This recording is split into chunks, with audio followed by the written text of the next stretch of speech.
our next speaker is the very dynamic and charismatic director of our institute, Professor Sudhir Jain. He's the professor of civil engineering. He's an ardent academician and a terrific administrator. And his ideas also resonate with Professor Sanghi. He also emphasizes that it's very important to identify the problems first than to solve them. So I warmly welcome him to address you all.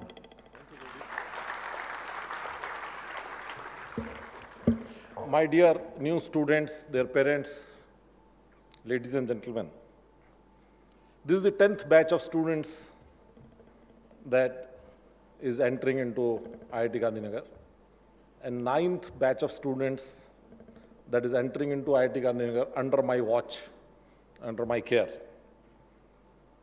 And I will start with what I have said to all of those 9 batches or 8 batches earlier. India is a very big country. 130 crore people, I'm told. And there are huge shortages of great opportunities for good education. And that shortage of good opportunities for good education is what makes IIT so competitive. That makes your life so stressful for the last several years.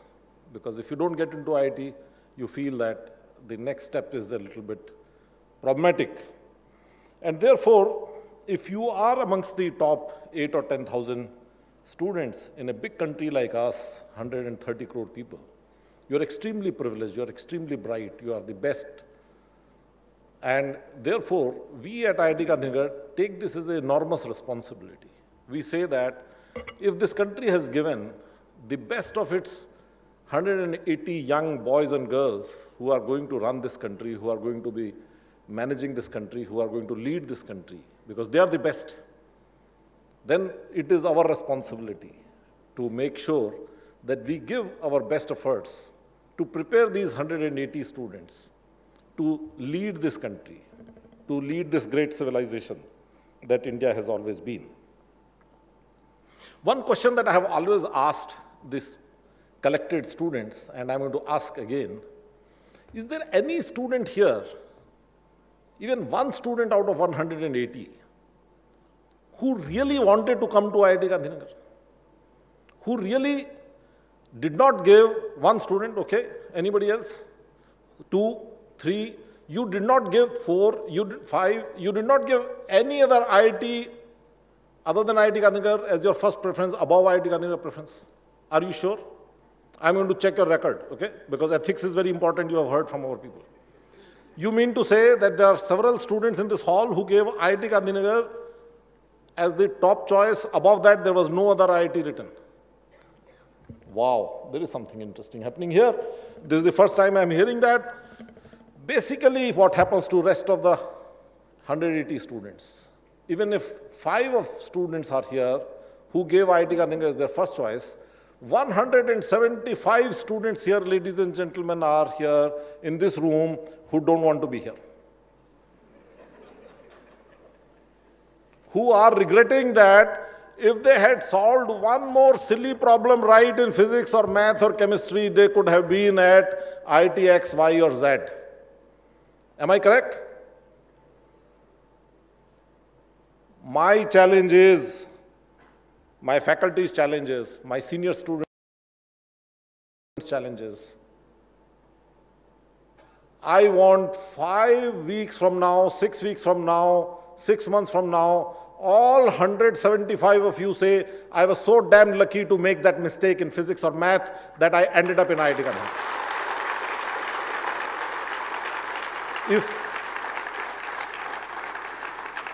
If I cannot do that, if my colleagues cannot do that, it's a shame on us. Trust me, the government of India spends about 6 lakh rupees on each one of you every year. It's a huge amount of money. Imagine how many kids can get their primary education with that money. Imagine how many kids can get better nutrition. Imagine how many hospitals can provide better medical care to our people who cannot afford good medical care if they did not have to spend that 6 lakh rupees on each one of you for 1 year. We are talking about 24 lakh rupee investment on you by the poorest of this country in providing education to you here And it is a shame on me and my colleagues if we cannot provide the best education. And that is our challenge, to make it the best experience for you. How do we do that? Everybody can say that. India is a great country for great slogans, great promises. We rarely meet our promises. How do we do that? We do that by not doing what everybody else does. If you are going to do everything that everybody else is doing, you will reach where everybody else is reaching. In order for you to reach somewhere else, you must do something differently. And that has been a lot of discussion here on how do we do that. And the very first step in doing that is we put students in the center of our existence. We put students as the first priority for us. For us, student matters. For us, when we take a decision, we ask, how does it affect our students? My colleagues hear quite often from me, both in IIT Gandhinagar and in my public speeches in other institutions, we are here for the students, students are not here for us. We are meant to make sure that we are adding value to our students. How many of you first-year students are 18 years and above? 18 years, above 18 years? Above 18 years. And how many of you are below 18 years? So it is very clear that the majority is below 18 years, right? And there are many parents present here in this hall. Are there any parents who work in banks? Any parent who works in banks? Not this year. Oh, yes. Thoda khade honge, sir. Please get up. Please tell everybody, how would a banker look at a 17-year-old operating his bank account? Will you allow him to operate a bank account? No. For a banker in India, 18 years is the gap, is the line. If you are less than 18, the gentleman here will not let you sign the paper, your parents will have to sign the papers. And the day you turn 18 plus, your parents cannot interfere in your bank account, the child has to sign the papers himself. Right? The situation today is, most of you that are entering into this institute are children, by definition given by Indian banks. And in next 1 year time, all of you will turn into adults, certainly by the time next 4 years. In other words, IIT Gandhinagar is a machine in which children are entering and adults are exiting. Right? I'm like a box in which children are coming here and adults. You saw 2 adults. What wonderful adults, right?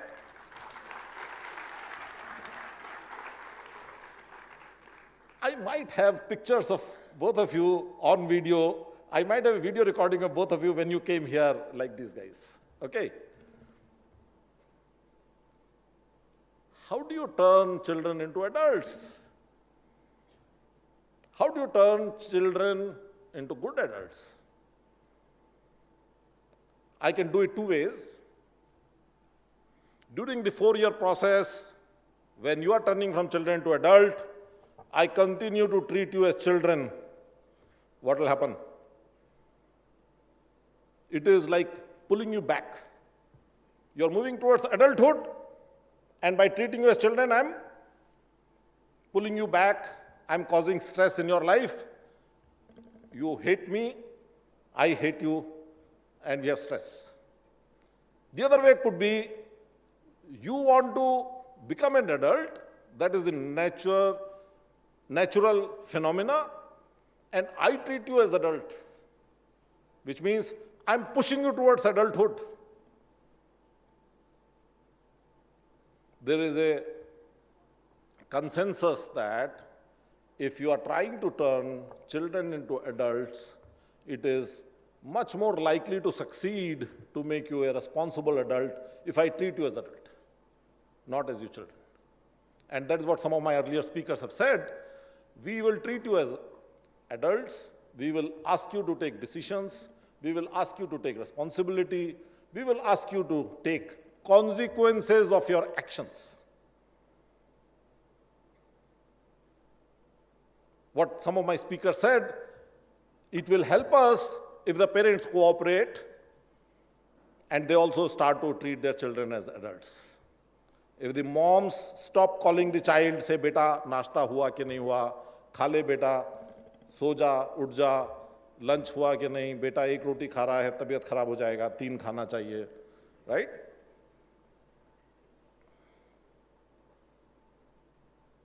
The question is, how risky is this phenomena of treating you as adults?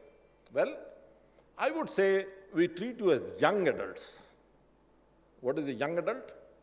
Well, we will keep some safety guards. We will have some counseling service, we would have some faculty advisor, we might have some student guide, we will provide you some initial help to transit from childhood to adulthood. We will be there to listen to you, we will be there to support you, we will be very, very patient with you, but we will treat you as adults and we will ask you to take responsibility. So, how do I promise to make you thankful for doing that wrong question? One, I treat you as adults. I treat you as a responsible person. The second thing that we do is, we believe that when we give you a degree of B.Tech in chemical engineering, we are not in the business of producing a robot who is a chemical engineer. We are in the business of producing a human who is a chemical engineer. Which means that we are looking for preparing a good person who happens to be a good chemical engineer. We are not interested in creating a good chemical engineer who may or may not be a good person, who may or may not be a good human, who may or may not be a successful individual. What is it that a good human should have? What are the qualities a good person should have? Some of those my colleagues, my friends, my dear alumni have mentioned to you, but if I were to put those in baskets, other than knowing your subject, other than knowing your domain, other than knowing whatever you want to do, if you are a banker, you must know how to do banking.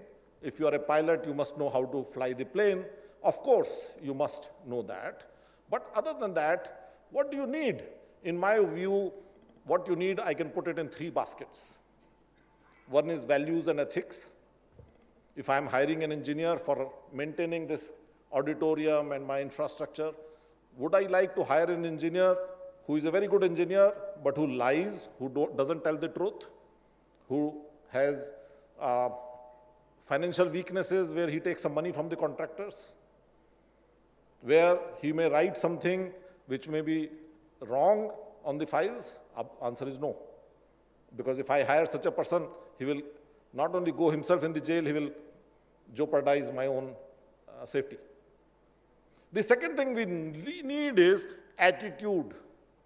I have a very good electrical engineer who is very honest, but he fights with everybody, who is lazy, who doesn't come to the office, who says, I will work only 9 to 5, Saturday छुट्टी है, Sunday छुट्टी है, बिजली चला गया, कोई बात नहीं, मेरा problem नहीं है. He has a poor attitude.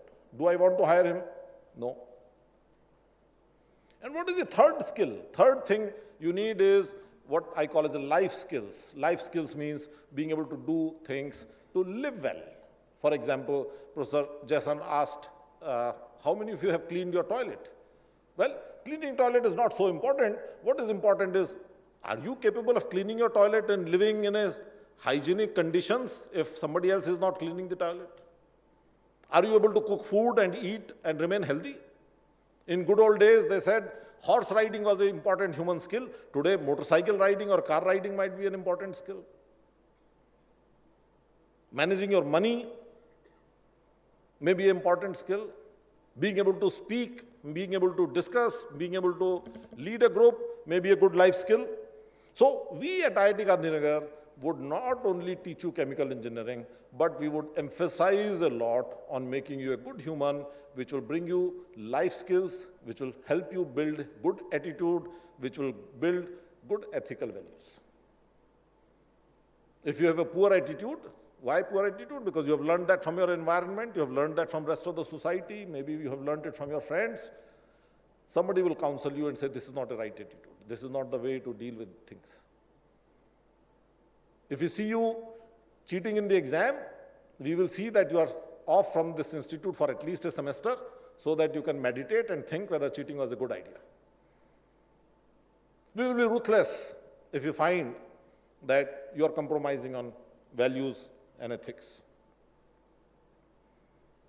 In fact, the reason that so many students spend several years of their life preparing for IIT, and the reason IITs have maintained themselves so well is in fact exactly the same, that we run IIT system for whatever reasons in a very ethical manner. You may be son or a daughter of the most mighty bureaucrat, politician, powerful man, industrialist, richest man, academic leader. Your child cannot get into IIT based on daddy's connections. If IIT had lost that, there is no way IIT would be what it is. There is no way the whole country would be looking up to IIT for its education. In fact, ethical conduct is what is the most defining element of the IIT system. In fact, in my 8 years at IIT Gandhinagar, I have had only one parent come to me trying to bring some influence. Right? In my 8 years, I have not had a situation where parents are trying to pressurize me, saying, thoda sa light punishment de dijiye, thoda sa adjustment kar dijiye, right? One parent brought a politician to me. In fact, a politician came to me without the parent. And he said, sir, blah, blah, blah, blah, blah, blah. And I said to him, very simple thing. I said, you know what? This kid is one of the brightest kids that this country has produced. 130 crore people, 10,000 students. He's my BTech student. He's the brightest. And he worked very hard to come here. And he came here because it is an IIT. And the reason it is an IIT is because I don't give a damn to who you are. And now by bringing you here, he says, I have sent my son to IIT, but I want to turn IIT into an ordinary college. I said, how stupid can this father be? And this politician had a cup of coffee with me. He said, sir, I have understood your message. I will counsel him. Right? So, to us, it does not matter who you are. To us, it does not matter what your father is, your mother is, how influential they are, how wealthy they are, how rich they are.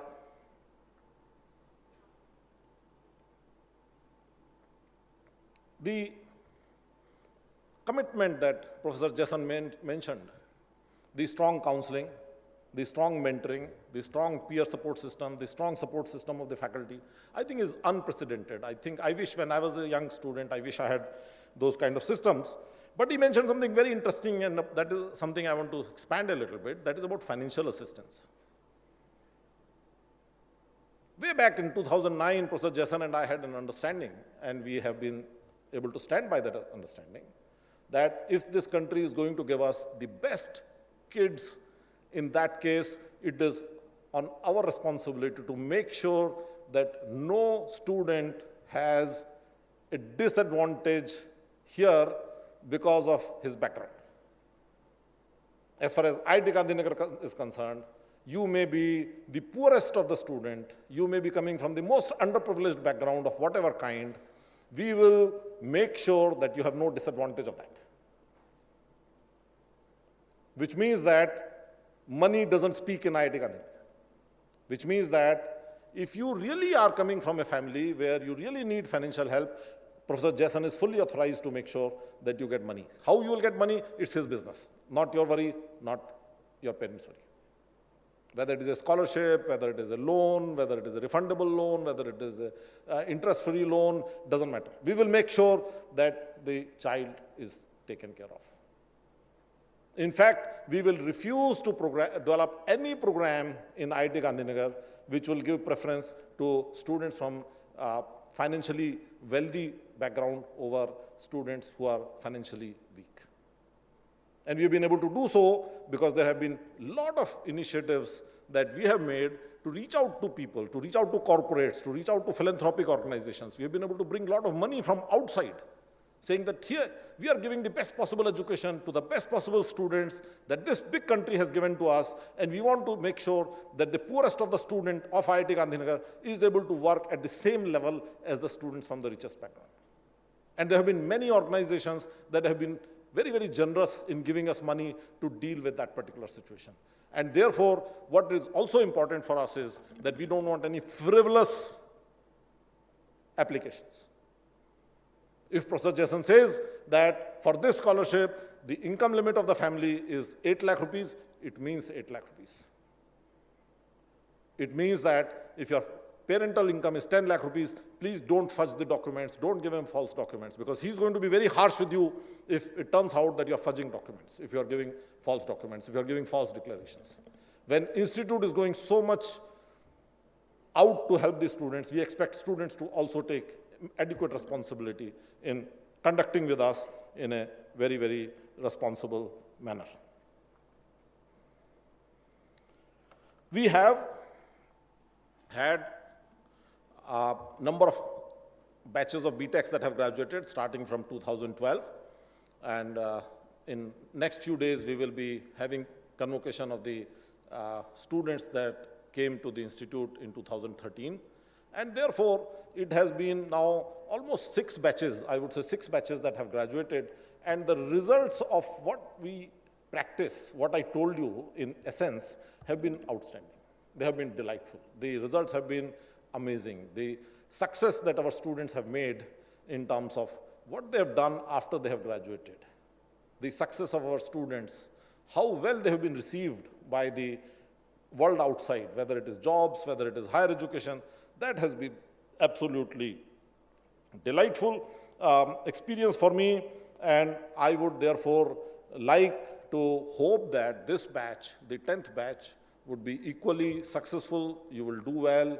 You will bring pride to all of us, pride to your parents. My best wishes to all of you, and finally to the parents.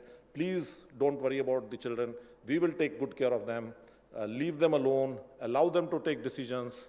Do not tell them which shirt to wear or which shirt to buy or how much money to spend on shirt versus how much money to spend on the pants. And I assure the parents that in about 6 to 8 weeks' time, you will see your child, you will see your son or daughter to be a changed person. If you don't see that child in 6 to 8 weeks, significantly more confident, significantly more outgoing, significantly more self-confident, I think I will be a bit embarrassed. I assure you that will happen. My best wishes to all of you.